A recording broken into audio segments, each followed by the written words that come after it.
and welcome to the Weekend Jazz Update with Jashanti Silva. Today on the Jazz Update, Chick Corea, a famed composer, pianist and band leader.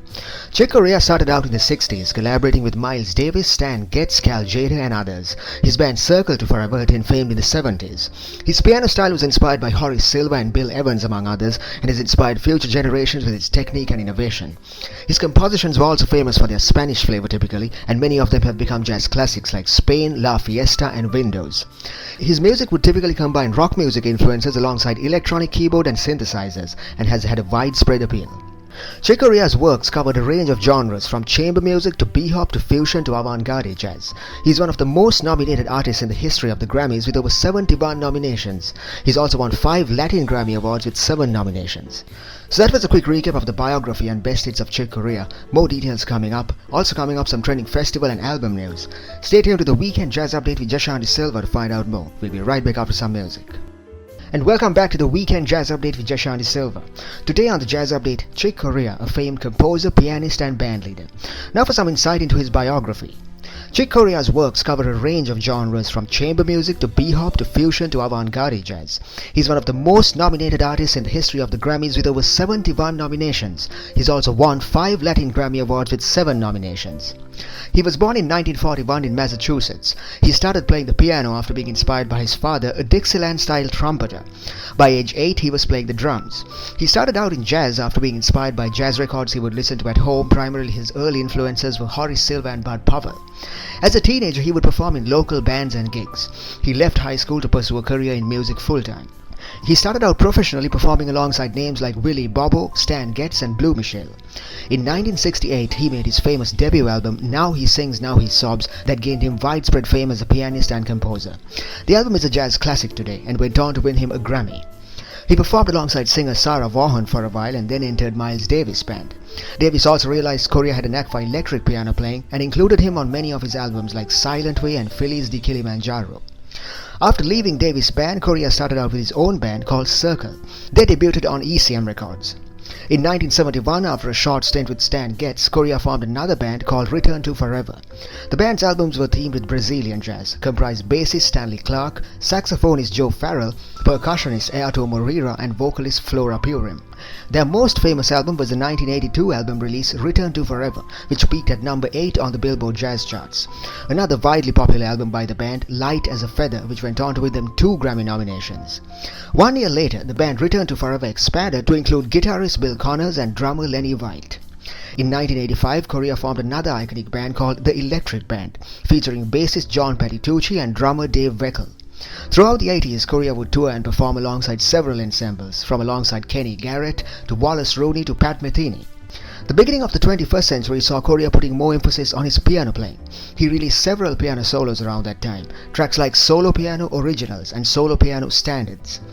Some of his most popular albums during that time included Rendezvous in New York, The Enchantment and The New Crystal Silence. In 2019, he produced one of his most popular albums, a Latin-infused album called Antidote, that comprised some of his best hits taken from his Latin-infused albums like My Spanish Heart and Touchstone. The album won him a Grammy for Best Latin Jazz Album. Chick Corea died in 2021, leaving behind a legacy as a pianist, composer and band leader whose playing style inspired future generations with his technique and innovation. So that was some insight into the biography of Chick Corea, and you're tuned into the Weekend Jazz Update with Jashanti Silva. We're going for a short break. We'll be right back after that. And welcome back to the Weekend Jazz Update with Jashanti Silva. On this week's episode, it's about Chick Corea, his biography and best hits. Now it's time for some trending album news. There's a new spiritual themed album up for grabs called Psalms and Proverbs by Grammy-nominated saxophonist Godwin Lewis. It's been released on August 23rd on Blue Room Music Records. There's a lot of spiritual influences on this album, African, European and native traditions covered in jazz styles. Some of the highlights of the album include a beautiful saxophone trumpet duet on a 16th century French song, a Scottish Anglican hymn and some of his own original compositions. So Lewis is a saxophonist who started out touring and performing in New Orleans in his teens. He was nominated for a Grammy for his performance alongside Cecil McLaurin Salvant on the album Mesulin. The album is diverse and varied, featuring lyrical melodies, chants and choral passages, instrument interplay and stirring African American and Caribbean rhythms. There's also bolero and calypso influences in the tracks. So that was some trending album news on the Weekend Jazz Update with Jashanti Silva. We're going for a short break. We'll be right back after that. When we come back, we're going to be talking about some of Chick Corea's best albums of all time. Stay tuned. And welcome back to the Weekend Jazz Update with Jashanti Silva. On this week's episode, Chick Corea, his life and times and best hits. And during this hour, we're going to be talking about some of his best albums of all time. Here's a quick recap of the albums we are going to be talking about. The first one's called Now He Sings, Now He Sobs, released on Blue Note Records in 1968. This was the album that proved to the world that Chick Corea was a master of the piano. So the theme of this album is about yin-yang, the dual polarity of life, like love, hate, joy and sadness, birth and death. The next album is called The Three Quartets, released in 1982. Basically, this album contains three quartet melodies, mainly tributes to John Coltrane and Duke Ellington. The next album is called Crystal Silence, released on ECM Records in 1972. So this album also puts a highlight on the famous Gary Burton-Chick Corea partnership. Every year, they would tour the world together and develop new innovative ideas together. All four albums that they recorded won them Grammy Awards. This album, Crystal Silence, was the beginning of that partnership. So that was a quick recap of the albums we are going to be discussing during this hour, and this is the Weekend Jazz Update with Jashanti Silva. We'll be right back after some music. Stay tuned. That was John Coltrane with I Want to Talk About You, Alan Holdsworth with Devil Take the Hindmost, Everett Harp with What's Happening Brother, and Chick Corea with Johnny's Landing. And welcome back to the Weekend Jazz Update with Jashanti Silva. On this week's episode, Chick Corea, his life and times and best hits. And during this hour, we're going to be talking about some of his best albums of all time.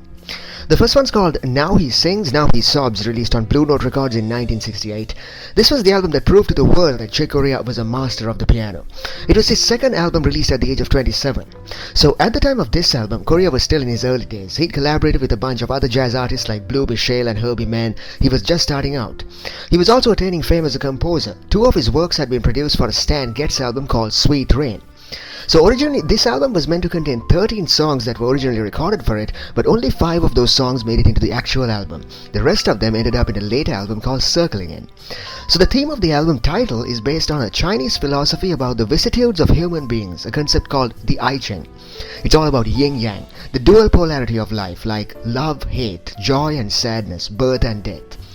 The opening track is a fast-paced piano solo called Steps, What Was, supplemented by bass and drums.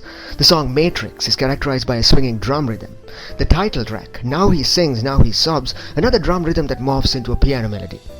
The final song is a quirky one, with the entire band coming together to create a very unusual avant-garde sound, defined by bass, piano, strings and percussion.